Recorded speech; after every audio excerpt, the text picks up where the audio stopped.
नमस्कार। जय तंत्र मंत्र केंद्र में मैं आप सबका हार्दिक स्वागत एवं अभिनंदन करता हूं।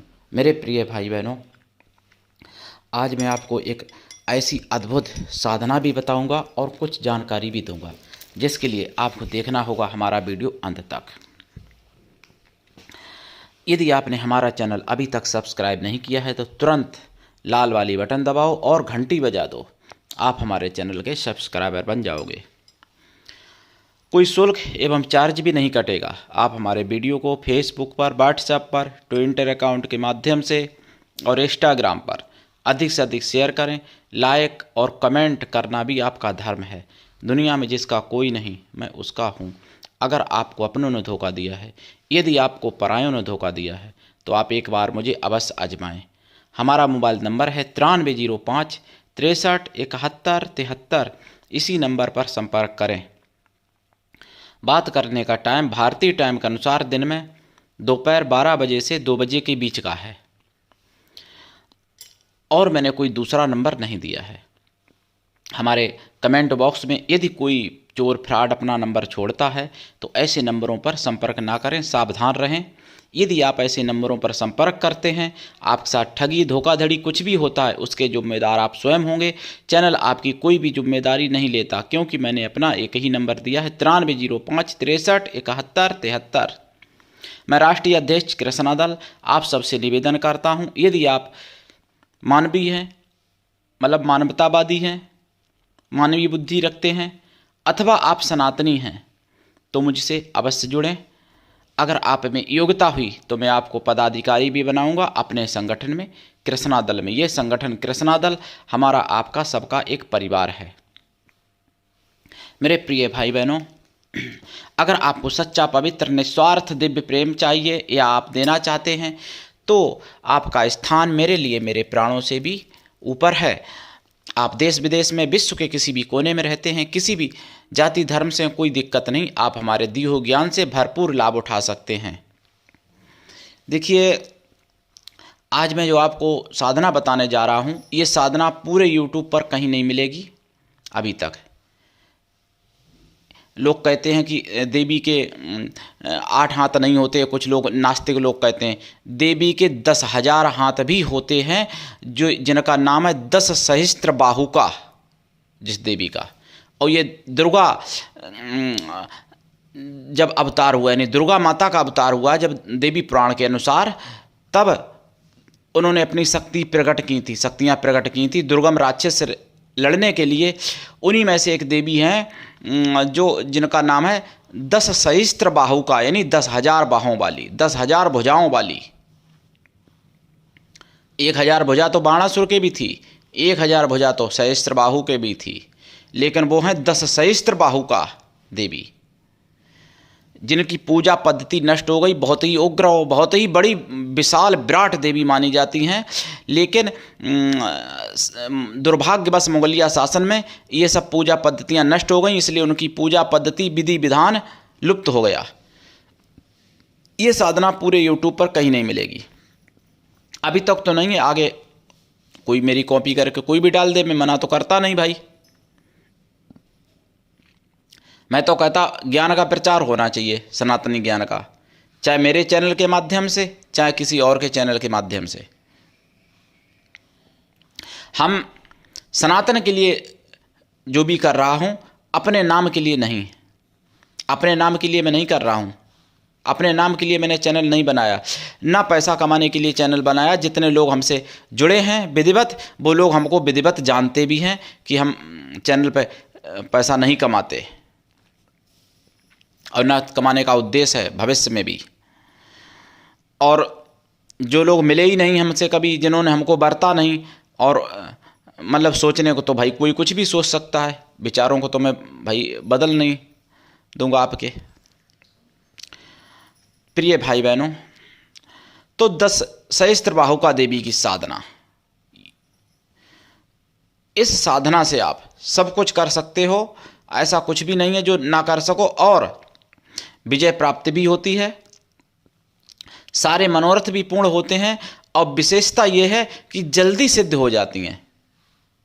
जबकि शक्ति हैं, दुर्गा माता की सहयोगी शक्ति हैं, लेकिन सिद्ध जल्दी हो जाती हैं, मतलब इस तरीके से जैसे अप्सरा यक्षिणी वगैरह सिद्ध हो जाती हैं जल्दी, थोड़ा मतलब उसी तरीके से ये माता जी सिद्ध हो जाती हैं 10 सहस्त्र बाहुका देवी माता।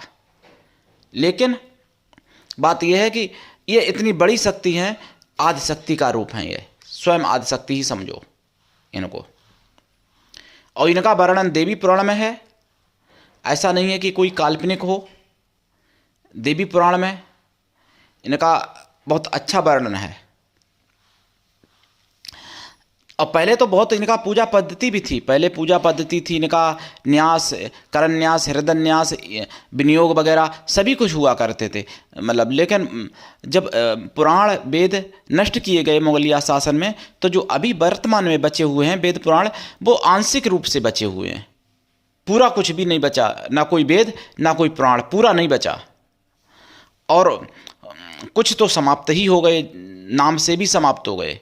कुछ ऐसे हैं जिनका नाम केवल है, लोग जानते हैं, और उनके नाम पर लोगों को पागल बना के नकली पुस्तकें बेची जा रही हैं, उनके नाम लिख के उनका केवल उन पुस्तकों का। लेकिन कुछ ऐसी भी हैं जिनका नाम भी नहीं रहा, मुगलिया शासन से पहले जो ज्ञान था समाज में। और काफ़ी रिश्ते भी नष्ट हो गए। अब तो लोग चाचा ताऊ फूफा और मौसा बस, और आगे अगर इसी नीति पे चलते रहे हिंदू भाई बहन कि एक बच्चे से या 2 बच्चे से ज़्यादा नहीं चाहिए, तो आगे कोई चाचा ताऊ को भी नहीं जानेगा कि चाचा क्या होता है, ताऊ क्या होता है, मौसी क्या होती है।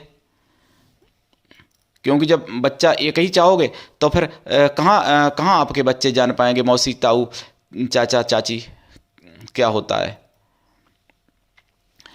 तो और आगे चल के फिर ख़त्म कर दिया जाएगा, बच्चे खुचे रहोगे, घर में से खींच लिया जाएगा, मार दिया जाएगा, या जान बचा के भाग जाओगे, क्योंकि जनसंख्या बढ़ानी नहीं है हिंदुओं को। इसलिए तो मेरे प्रिय भाई बहनों, आपको बता दूं कि जो 10 सहस्त्र बाहुका देवी हैं, इनकी साधना से आप जिनके संतान नहीं, संतान भी प्राप्त कर सकते हो। और अगर आप चाहते हैं, देखिए एक विधि ऐसी भी है 10 सहस्त्र बाहुका देवी की, कि अगर कोई माता बहन चाहे कि हम अपने बच्चे को बहुत बड़ा वीर बहादुर बनाएंगे, या बहुत बड़ा संत बनाएंगे, या बहुत बड़ा भक्त बनाएंगे भगवान का, या बहुत बड़ा देशभक्त बनाएंगे, तो वो गर्भ अवस्था में ही उस बच्चे का निर्माण कर सकती है। मतलब ऐसी हमारे सनातन धर्म में विद्याएं हैं, हिंदू धर्म में, कि गर्भ में आने से पहले ही बच्चे का भविष्य का निर्माण किया जा सकता है, और बच्चे के भाग्य का भी निर्माण किया जा सकता है कि ये बच्चा हमारा आने वाला गर्भ में इस तरीके का भाग्य हो उसका हो, और इस तरीके का उसका स्वभाव हो, इस तरीके का उसका प्रभाव हो, और इस तरीके का उसका भाव हो। ऐसे बच्चे को माताएं बहनें बना सकती हैं गर्भ में आने से पहले ही। मतलब ऐसी क्रियाएं होती हैं, ऐसी विद्याएं होती हैं जो कि फिर आप जैसा चाहेंगे वैसा बच्चा बनेगा। लेकिन जब पूरा दिन या तो मोबाइल में गेम में मस्त रहेंगी या टीवी में मस्त रहेंगी, तो बच्चा क्या बनेगा, खुद ही नहीं बन पाओगी, तो बच्चा कहाँ से बनाओगी। अच्छा, फिर तो वो बड़े होके लाठी मारेगा ही। बहुत लोग कहते हैं कि माँ बाप को निकाल देते हैं बच्चे, तो इस पर माँ बाप की भी कमी होती है, जो बच्चे अनाथालय में माँ बाप को छोड़ देते हैं और अपनी पत्नी को लेके विदेश चले जाते हैं। इसमें माँ बाप की कमी होती है, और फिर शिक्षा पद्धति की भी कमी होती है। शिक्षा पद्धति जो जब हमारा भारत आज़ाद हुआ उसके बाद में जो शिक्षा जिस तरीके की दी गई, वो मैं जानता हूँ, और जो विद्वान लोग हैं, जो बुद्धिजीवी हैं, वो सभी जानते हैं, जो प्रबुद्ध लोग हैं वो सभी जानते हैं। मुगलिया शासन से पहले पुराण वेद पढ़ लीजिएगा, अभी भी आंशिक रूप से तो बचे ही हैं, कैसी शिक्षा पद्धति थी। आप अग्नि पुराण में देख लीजिएगा कैसे नियम थे, कैसा क्या था। भविष्य पुराण में देख लीजिएगा, और गरुड़ पुराण, हरिवंश पुराण में भी आप देख सकते हैं, तो पता चल जाएगा कि कितनी अच्छी शिक्षा पद्धति और कितना अच्छा संविधान था। लेकिन अब दुर्भाग्य ऐसा भी है कि लोग ये भी मानते हैं कि संविधान अम्बेडकर साहब ने लिखा है, उससे पहले संविधान ही नहीं था, जबकि जो संविधान लिखा है अंबेडकर साहब ने, उसमें अधिकांश विदेशी चीज़ें ली गई हैं। अपने भारत से, अपने वेद से, पुराण से कौन सी चीज़ ली गई है? कौन सी मतलब वो लिखी गई है? कौन सा अनुच्छेद है अपने पुराण में से लिया हुआ, या कौन सा अनुच्छेद है वेद का लिया हुआ? कौन सा अनुच्छेद है शास्त्रों का लिया हुआ? ये सब विधर्मियों के अधिकांश दूसरे देशों से लिए। क्या अपने देश में इसका अर्थ यही होता है कि अपने देश में अकल नहीं थी या अपने देश में ज्ञान नहीं था? जबकि मुगलिया शासन से पहले अपने देश में ज्ञान का भंडार था, हमारे सनातन धर्म में और हमारे भारत देश में। और हमारे भारत देश ने ही लोगों को बोलना तक सिखाया है, विदेशियों को लिखना भी सिखाया, बोलना भी सिखाया। और जब बोलना और लिखना भी सिखाया है तो फिर और ऐसी कौन सी चीज़ है जो हमारे भारत ने नहीं सिखाई होगी? लेकिन फिर भी नाम हुआ दूसरे देश का, क्योंकि हिंदू सोते रहे और गुलाम तो थे ही, तो सोते रहे, उसके बावजूद भी आज भी सो रहे हैं। तो नाम नहीं देश का करना चाहते। जब अपना ही नाम नहीं करना चाहते हैं तो देश का क्या नाम करेंगे? जब अपने लिए ही नहीं कर पाते हैं, केवल बच्चे को वीडियो गेम खिलाया जाएगा तो वो बच्चा बड़े होकर क्या बनेगा? वो तो फिर ऐसा ही बनेगा जैसा बनाओगे। और आपने सुना होगा, देखा होगा, दूसरे धर्म के बच्चे 10-10, 12-12 साल के, 14 साल के अस्त्र शस्त्र चलाते हैं, गोलियां बम चलाते हैं। अगर उनको अच्छी शिक्षा दे दी जाए उन्हीं बच्चों को, तो क्या अच्छा काम नहीं करेंगे? वो देश के भी काम आ सकते हैं, धर्म के भी काम आ सकते। तो इसी तरीके से सनातन धर्म के हिंदुओं के बच्चे भी धर्म के काम आ सकते हैं। पहली बात तो बच्चे कम, और दूसरी बात फिर वीडियो गेम में मस्त हो जाएंगे बच्चे, तो क्या कर पाएंगे? कुछ नहीं। मेरे प्रिय भाई बहनों, अगर आप बच्चों का भविष्य निर्माण करना चाहते हैं तो पहली बात तो गर्भावस्था से ही, उससे भी पहले हमारे सनातन धर्म में गर्भाधान संस्कार होता था, विधान है। 48 संस्कार हमारे सनातन धर्म में बताए जाते हैं, जिसमें 16 संस्कार मुख्य माने जाते हैं, जो अभी भी 16 संस्कार की पुस्तक भी मिल जाती है गीता प्रेस गोरखपुर की। वो 16 संस्कारों के हिसाब से अगर बच्चे को उत्पन्न किया जाए तो वो बच्चा महापुरुष, सिद्ध पुरुष, दिव्य पुरुष बच्चा या बच्ची जरूर होगा, ये इसमें कोई संदेह नहीं है। लेकिन उसका निर्माण किया जाए भविष्य का। गर्भावस्था से पहले ही बच्चे को संस्कार दिए जाते हैं। गर्भावस्था में 9 महीने तक संस्कार दिए जाते हैं बच्चे को। गर्भावस्था के बाद में दूध माता का ही मिलना चाहिए, लेकिन ईश्वर जाने। और उसके बाद देखना बच्चा कैसा देख रहा है, कैसा सुन रहा है, कैसा खेल रहा है, और कैसे कैसे बच्चे के साथ किस तरीके के दोस्त हैं उस बच्चे के, या बच्ची के किस प्रकार की कैसे स्वभाव की सहेलियां हैं। ये सब माता पिता को ध्यान रखना चाहिए, तो बच्चा वो अवश्य ही शुद्ध बनेगा और माता पिता का भी ध्यान रखेगा। जब बच्चे जवान हो जाते हैं तब माता पिता रोते हैं कि वो तो मुझे छोड़ दिया, वो तो चला गया, पत्नी को लेके ससुराल चला गया। तो वो तो चला ही जाएगा जब तुमने पहले से कुछ नहीं सिखाया है भाई।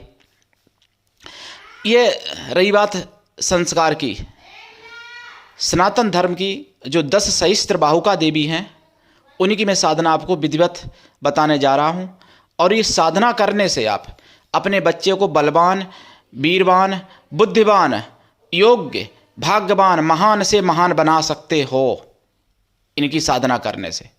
और फिर देखिए, एक सनातन धर्म में एक और विडंबना है, लोग दीक्षा नहीं लेते। जबकि हमारे मुसलमान भाई बहन जो हैं, कोई भी मुसलमान भाई बहन होगा, चाहे पढ़ा लिखा हो, चाहे अनपढ़ हो, चाहे नेता हो, चाहे अभिनेता हो, चाहे गलत से गलत काम करने वाला हो या अच्छे से अच्छे काम करने वाला हो, मुल्ला मौलवियों से जुड़ा होगा, जुड़ी होगी। और वो इस कदर जुड़े होते हैं, मैं कुछ कहना नहीं चाहूँगा यहाँ पर किस कदर जुड़े होते हैं वो लोग, इसीलिए वो लोग कामयाब हैं। और सनातन धर्म में क्या कहेंगे, अरे हमारे यहाँ तो किसी ने गुरु मंत्र ही नहीं लिया, हमारी सास ने नहीं लिया, हमारे ससुर ने नहीं लिया, हमारे जेठ जिठानी ने नहीं लिया गुरु मंत्र, हम क्यों लें? तो ये विडंबना है। अगर ले भी लेंगे गुरु मंत्र तो फिर जपेंगे ही नहीं, मंत्र ही नहीं करेंगे। जबकि वो लोग 5 वक्त नमाज पढ़ लेते हैं। और हिंदुओं को शर्म आनी चाहिए कि वो 1 वक्त भी नहीं करने को तैयार है, मंत्र जाप नहीं करने को तैयार है।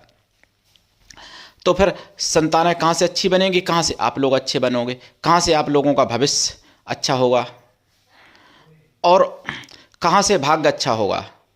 गुरु अगर चाहे तो जो भाग्य में नहीं है वो भी दे सकता है, ऐसा हमारे शास्त्रों में कहा गया है। और ये शास्त्रों में ही नहीं, ये मुसलमान भी कहते हैं कि जो बात दवा से नहीं होती सो बात दुआ से होती है, जब कामिल मुर्शिद मिलते हैं तो बात खुदा से होती है। ये शायरी लिखी है किसी शायर ने। वो लोग भी मानते हैं, मुसलमान भी मानते हैं और ईसाई भी मानते हैं कि जो गुरु कर सकता है वो ईश्वर नहीं कर सकता, वो गॉड नहीं कर सकता, वो खुदा नहीं कर सकता। जो गुरु कर सकता है, यानी गुरु को वो ताज कहते हैं, मुर्शिद कहते हैं। और ईसाई लोग मान लो गॉड या पादरी, जो भी बात अलग है। तो कहने का मतलब केवल अगर सोया है कोई, अगर कोई भी समाज अगर सोई है तो केवल हिंदू धर्म सोया है। और सोया नहीं ऐसे हिंदू धर्म को नशे की गोलियां दे दे कि नींद की गोलियां दे दे कि सुलाया गया 1400 बरस से, कहीं फिल्मों के माध्यम से, कहीं शिक्षा पद्धति के माध्यम से, कहीं किस्सा कहानी के माध्यम से, और अब तो मोबाइल से। अब तो गर्भ में ही बच्चे को सुला दिया जाता है, मतलब ताकि कोई धर्म कर्म जाने ही ना, क्योंकि माताएं बहनें वही सब देखती हैं गर्भावस्था में, तो बच्चे पर पूरा असर पड़ता है। जो गर्भावस्था में खाती हैं माताएं बहनें, जो पीती हैं, जैसा सोचती हैं, जैसा देखती हैं, वैसा पूरा जीवन असर रहता है उस बच्चे के ऊपर। ये सत्य है और ये वैज्ञानिक प्रक्रिया है। ये जो आज का विज्ञान है वो हमारे सनातनी विज्ञान से यानी 1,00,000वां हिस्सा भी नहीं है विकसित। यानी आज का जो विज्ञान है इससे लाखों करोड़ों गुना ज़्यादा विकसित हमारा सनातनी विज्ञान था। सतयुग त्रेता में, द्वापर में और कलयुग में भी, और मुगलिया शासन आने से पहले। आजकल लोग अगर कोई किसी के मन की बात बता दे तो लोग बहुत बड़ा उसको चमत्कारिक मानते हैं, उसको भगवान मान लेते हैं, ना जाने क्या। हालांकि पूजने योग्य है, चलो अच्छी बात है, महापुरुष हैं, उनको प्रणाम है मेरी तरफ से उनके चरणों में।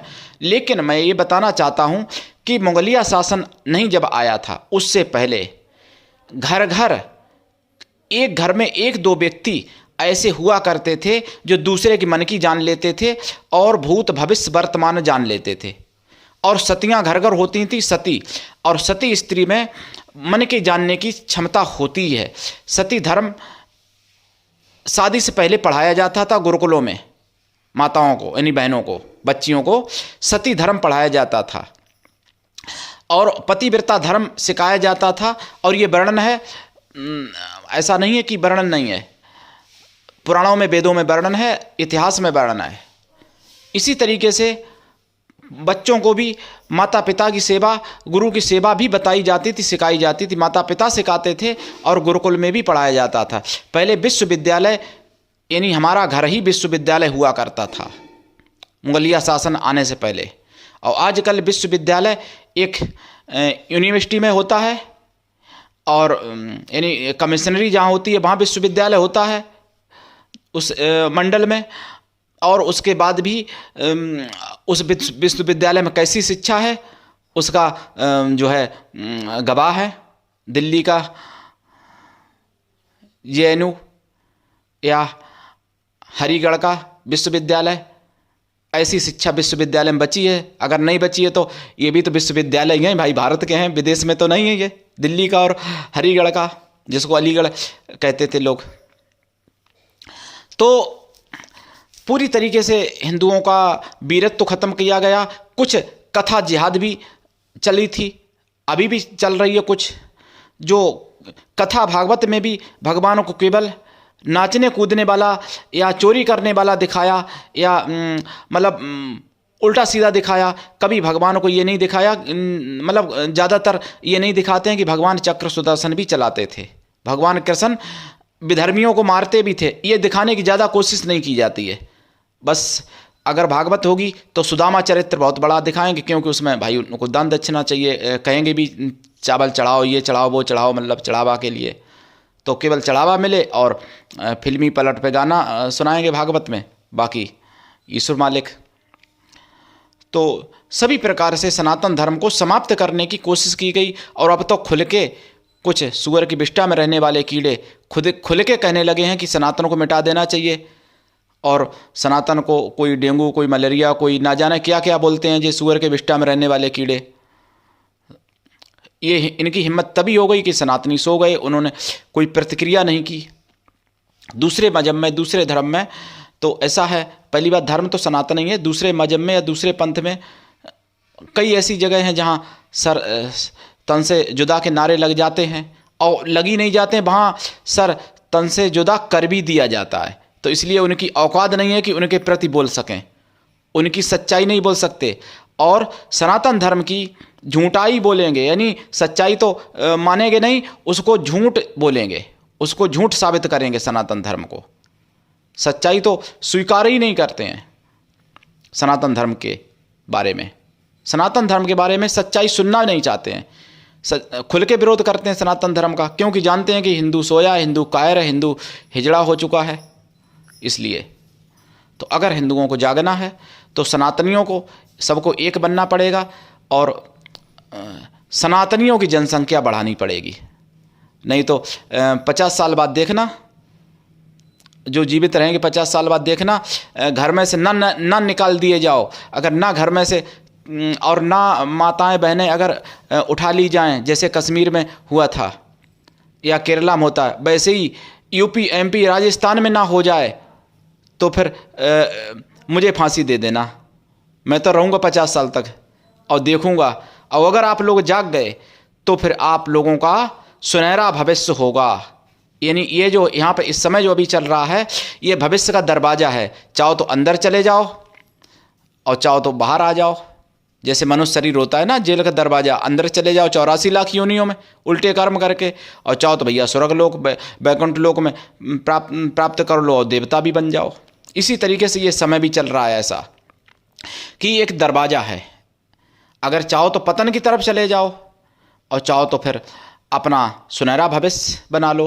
अगर आप लोग जाग गए तो 50 साल आने वाला भविष्य आपका सुनहरा होगा, आपके बच्चों का सुनहरा होगा, बच्चियों का सुनहरा होगा। और अगर सोते रहे तो बच्चे बच्चियों का सुनहरा भविष्य नहीं होगा, फिर तो वो काले अक्षरों से भी खराब हो जाएगा, कोयले से भी काला होगा। ये यथार्थ सत्य है। बहुत से लोगों को मेरी बात खराब लग सकती है, जिसको खराब लग रही हो वो सुदर्शन न्यूज शाम को 8 बजे वाला बिंदास बोल जरूर देखा करें। उनका दिमाग खुल जाएगा और उनको समझ में आ जाएगी सनातन धर्म क्या है और कैसे कैसे सनातन धर्म को मिटाने की कोशिश की गई और की जा रही है। वो सुदर्शन न्यूज जरूर देखा करें, शाम को 8 बजे वाला बिंदास बोल, और पूरा 24 घंटे ही चलता है वो तो। खैर और भी चीज़ें दिखाई जाती हैं, न्यूज़ चैनल है भाई टीवी का, हमारा कोई थोड़ी ना, हमारे कोई परिचित का है किसी का। और इसी तरीके से मिशन साइबर सिपाही भी है एक चैनल, और एक अमृतानंद महाराज जी का भी है चैनल, और भी ऐसे कई चैनल हैं। एक राष्ट्रवादी चैनल प्राची अधिकारी का है, कोई हैं बहन जी, अभिनेत्री शायद हैं। तो इस तरीके से काफ़ी ऐसे हैं।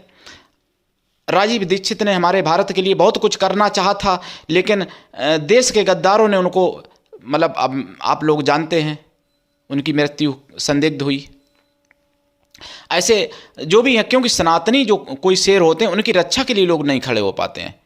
सूअरों की रक्षा के लिए सूअर तो खड़े हो जाते हैं, कौओं की रक्षा के लिए कौआ खड़े हो जाते हैं, लेकिन सनातनी शेरों की रक्षा के लिए सनातनी लोग नहीं खड़े हो पाते हैं, क्योंकि नशे में है, मतलब सेक्युलर वाला नशा चढ़ा हुआ है, इसलिए वो नहीं खड़े होंगे सनातन के लिए। नशा उतर जाएगा तो खड़े होंगे, नशा उतरेगा तब तक देर हो चुकी होगी, तब तक खड़े होने लायक नहीं रहोगे। तो इसलिए अभी समय है, खड़े हो जाओ सनातनियों के साथ, सनातनियों का मिलके साथ दो। हम ये नहीं कहते किसी से लड़ाई करो, मारो काटो, ये नहीं कहते, केवल एकजुट हो जाओ। सनातनी पर अगर कोई आँच आती है तो आप अपने ऊपर आँच आती हुई समझो, और सनातनी अगर कोई सुखी है तो आप अपना सुख समझो, सनातनी अगर कोई दुखी है तो आप अपना दुख समझो। बस जो सनातन धर्म को मानता है उसका हर प्रकार से साथ दो, जो सनातन धर्म को मानता है उसकी टांग पकड़ के मत खींचो। बस आगे बढ़ते रहोगे। 10 सहस्त्र बाहु का माता की साधना आपको बता देते हैं तुरंत, क्योंकि वीडियो बहुत लंबा हो जाएगा। कहने को तो बहुत कुछ है, पूरा जीवन कहता रहूं तब भी पूरा नहीं हो सकता। इतना आप लोगों के प्रति मेरे अंदर प्रेम और जो दर्द झेला है 1400 बरस से सनातन ने, वो भरा हुआ है दिमाग में, मन में। 10 सहस्त्र बाहु का माता की साधना कैसे करें? पूर्व या उत्तर दिशा की तरफ मुख करके बैठें। अगर सात्विकी अगर और उग्र करना चाहते हैं, बहुत अति उग्र, लेकिन अति उग्र ऐसी साधना तो रावण भी नहीं कर पाया था। उसने भी पूर्व या उत्तर दिशा की तरफ मुख करके साधना करने की कोशिश की थी, लेकिन दक्षिण की तरफ अगर करते हैं तो फिर अब मैं कुछ बताऊंगा नहीं यहाँ पर बहुत ज़्यादा, तो दक्षिण वाला विधान नहीं यहाँ पर बताऊंगा, दक्षिण वाला भी विधान है। तो उत्तर या पूर्व दिशा की तरफ मुख करके लाल ऊनी आसन पर बैठे, रुद्राक्ष की माला से या लाल चंदन की माला से या लाल हकीक की माला से इस मंत्र का 125 लाख जाप करें। जाप का दशांश हवन करें, हवन का दशांश तर्पण कर दें, तर्पण का दशांश मार्जन कर दें, और मार्जन का दशांश ब्राह्मण पवित्र पतिव्रता स्त्रियों को भोजन करा दें, स्वागल स्त्रियों को, या फिर ब्राह्मण पवित्र कन्याओं को भोजन करा दें, या फिर ब्रह्मचारी ब्राह्मणों को भोजन करा दें, या फिर उतने संतों को भोजन करा दें, या फिर उतनी गौ माताओं को भोजन करा दें। 10 सहस्त्र बाहु का माता की कृपा होगी। इस साधना में गणेश भगवान का भी पूजन करें और दुर्गा माता का भी पूजन करें। साधना प्रारंभ करने से पहले गुरु का तो पूजन प्रत्येक साधना में होता है, और बिना दीक्षा के कभी भी किसी भी प्रकार की कोई साधना सफल नहीं होती है। साधना काल में ब्रह्मचर्य व्रत, 1 टाइम भोजन परम आवश्यक है। देसी गाय के घी का दीपक जलेगा। उत्तर और पूर्व दिशा वाले में है विधान ये। और खोया की मिठाई, पंचमेवा और फलों का प्रसाद का भोग लगेगा। साधना रात्रिकालीन है। ब्रह्मचर्य व्रत, 1 टाइम भोजन जरूरी है। भूमि शयन भी आवश्यक है साधना काल में। और दीक्षा के बिना कभी भी किसी भी प्रकार की कोई साधना सफल नहीं होती। और साधना तो बहुत बड़ी बात है। दीक्षा के बिना पूजा पाठ, दान पुण्य, जप तप व्रत उपवास भी सफल नहीं होता है। गंगा नहाते चाहे पूरा जीवन गंगा नहाओ, अगर दीक्षा नहीं ली है तो उसका फल नहीं मिल सकता। आप पूरे मंदिर में पूरा 24 घंटा मंदिर में जीवन अपना व्यतीत कर दो, पूरा जीवन व्यतीत कर दो मंदिर में आरती पूजा करके, घंटा बजा के, लेकिन अगर बिना दीक्षा के कर रहे हो तो फल नहीं मिल सकता। दीक्षा के लाइसेंस है। लाइसेंस वाला हथियार नहीं पकड़ा जाता है, बिना लाइसेंस का हथियार घर में भी पकड़ जाएगा, पता चल जाए तो शासन प्रशासन को। तो इसी तरीके से, और दीक्षा लेके जैसे इसी तरीके से अगर हथियार है, लाइसेंस है, आप उसको कोर्ट में भी लेके जाते हो तब भी नहीं पकड़ा जाता है, क्योंकि लाइसेंस है। इसी तरीके से पूजा पाठ का लाइसेंस सबसे पहले है दीक्षा, गुरु दीक्षा। बिना दीक्षा के किसी भी पूजा पाठ का कोई फल नहीं मिलता है। दूसरी बात, राक्षस ले जाते हैं वो फल, देवी देवता के पास नहीं पहुंचने देते हैं। जब तक आपने दीक्षा नहीं ली है तब तक जो भी पूजा पाठ आप कर रहे हो, जो भी दान पुण्य कर रहे हो, मंदिर जा रहे हो, घंटी बजा रहे हो, व्रत रह रहे हो, वो फल राक्षस ले जाते हैं, देवी देवताओं तक पहुंचता ही नहीं है, क्योंकि दीक्षा नहीं ली है। इसलिए आपके पास क्या प्रूफ है कि आपने किया है? कैसे प्रमाण? राक्षस लोग पहले ही ले जाते हैं। देवता तो तब लेंगे जब बचेगा आपके पास। तो बहुत लोग कहते हैं कि मैंने कृष्ण को गुरु मान लिया, राम को गुरु मान लिया, शिव को गुरु मान लिया। गुरु देहधारी ही होता है। हम ये नहीं कह रहे कि हमसे दीक्षा लो। मैं दीक्षा बेचता नहीं हूँ, मैं कोई व्यापारी नहीं हूँ जो मैं ये कहूँ कि हमसे लो दीक्षा। जहाँ आपकी मर्जी हो वहाँ लो, लेकिन दीक्षा लेके अपना जीवन शुरू करना चाहिए। बचपन पे ही दीक्षा ले लेनी चाहिए, छोटे पे ही। अगर छोटे पे नहीं ले पाते हो तो जब समझदार हो तब ले लो, जब सुधरो तभी सुधर जाओ, जब जागो तभी सवेरा, कहते नहीं। तो दीक्षा लेके साधना करें। और इनका मंत्र तो कई हैं, 10 सहस्त्र बाहु का माता के, जो मैं आपको बताऊं, लेकिन एक मंत्र यहाँ पर मैं बता देता हूँ। ओम ह्रीं दुम क्लीं 10 सहस्त्र बाहुकाय हुम हुम फट फट स्वाहा। ये मंत्र है 10 सहस्त्र बाहुका के। वैसे कई मंत्र हैं, अनेकों मंत्र हैं मेरे पास, सारे बताएंगे तो मंत्रों से ही भर जाएगा आपका इतिहास, बहुत मंत्र हैं। तो दीक्षा लेके साधना करें। शत्रु तो क्षण मात्र में समाप्त हो सकते हैं, शत्रु आपका कुछ भी नहीं बिगाड़ पाएगा ये साधना करने से। जल के अपने आप मर जाएगा शत्रु, जल जाएगा, राख भी नहीं उसकी बचेगी शत्रु की। अगर ये साधना आपने कर ली तो शत्रु जो जलेगा तो उसकी राख भी नहीं बचेगी, ऐसे समझ लो आप। इतनी ऐसी साधना ये है, उठा लीजिए लाभ, कर लीजिए साधना। आज के लिए इतना ही। और हाँ, एक बात और बता दूं, 2023 में 24 नवंबर को खिचड़ी का पर्व आने वाला। 24 नवंबर 2023 को खिचड़ी आने वाली पर्व की भी आप सबको हार्दिक शुभ मंगल कामनाएं मेरी तरफ से। आज के लिए इतना ही। धन्यवाद। जय श्री राम, जय माता की।